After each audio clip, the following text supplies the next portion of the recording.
नमस्कार साथियों, गलबात में आप सभी का स्वागत है। आज हम तोहनी सबके एगो अनोखा गलबात सुनावेल जा रहा है, शेर और सियार के। शेर तो जंगल के राजा कहल गेले हल, लेकिन रजबो भी कई बार बुड़बकैया में गड़बड़ कर दे है।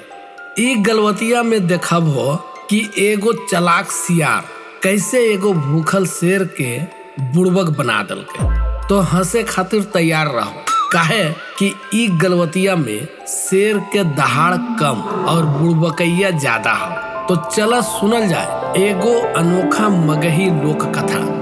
एक बेर के बात है कि घना जंगल में एगो शेर रहो। एक दिन शिकार करते करते ओकर गोड़ा में कांटा घुस गए। कांटवा से ओकर पंजवा में गहरा जख्म हो गए। अब तो शेरा के दौड़ भाग करे में असंभव हो गए। शेरा बिना दौड़ भाग कैले शिकार कैसे कर सको है। वो बेचारा बहुत परेशान रहो लगले हल। ऐसे ही दिन पर दिन बीतो लगले। शेर तो बेचारा भूख से तड़प रहले हल, लेकिन शिकार तो वो करो नहीं सको हल। वो करे तो की करे। अब कहल गले है कि मरल जानवर के शेर कभी खा नहीं है, लेकिन इस शेरा के मजबूरी में सब कुछ करो पड़ो हल। की करे बेचारा, शिकार करो नहीं सको हल। एहे मजबूरी में शेरा लंगड़ाइत जंगला में भटको लगले। कोई भी जानवर मिल जाए, चाहे मरले ही काहे न रहे, कम से कम पेटा तो भरते। बाकी किस्मत भी ओकरा साथ नहीं दिलके। इतना भटकला पर भी कोई भी जानवर ओकरा नजर नहीं अइले। और फिर धीरे धीरे घिसियते शेरा एगो मंदिया तर पहुँचले। वो मंदिया ऐसा हल कि जैसे कोई जंगली जानवर ओकरा में रहो हल। तखने शेरा भीतर देने हुलक के देखलकै कि मंदिया खाली है, लेकिन वो चारों बगल देख के ओकरा लगले कि ई मंदिया में कोई न कोई जानवर रहो है।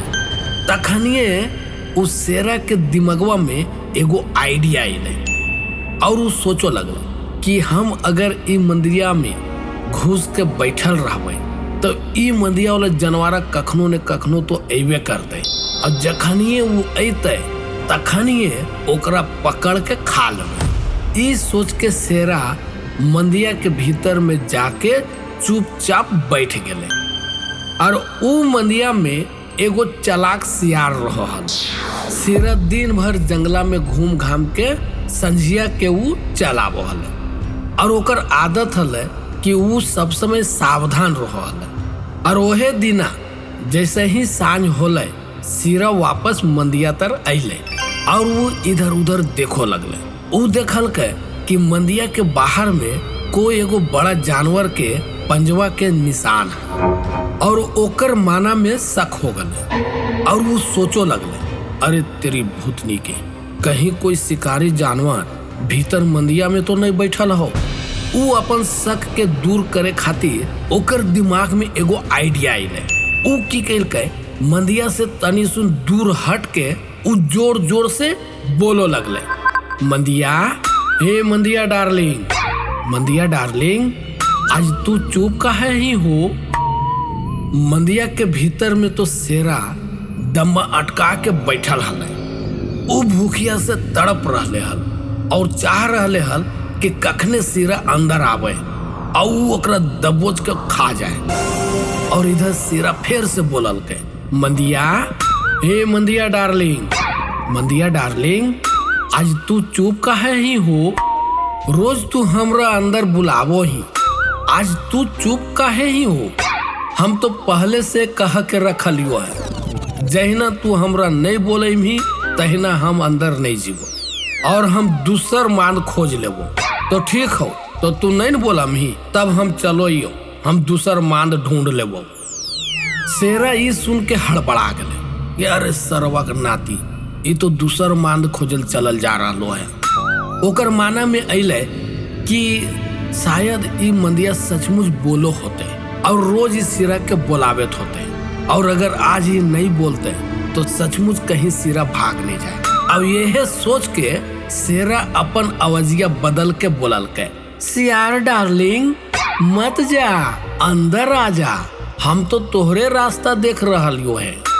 शेरा तुरंते शेरा के अवजिया पहचान गए और ओकर आइडिया काम आ गए। वो मने मने शेरा के बुड़बकैया पर हंसले और तुरंते वो जगहिया छोड़ के भाग गए।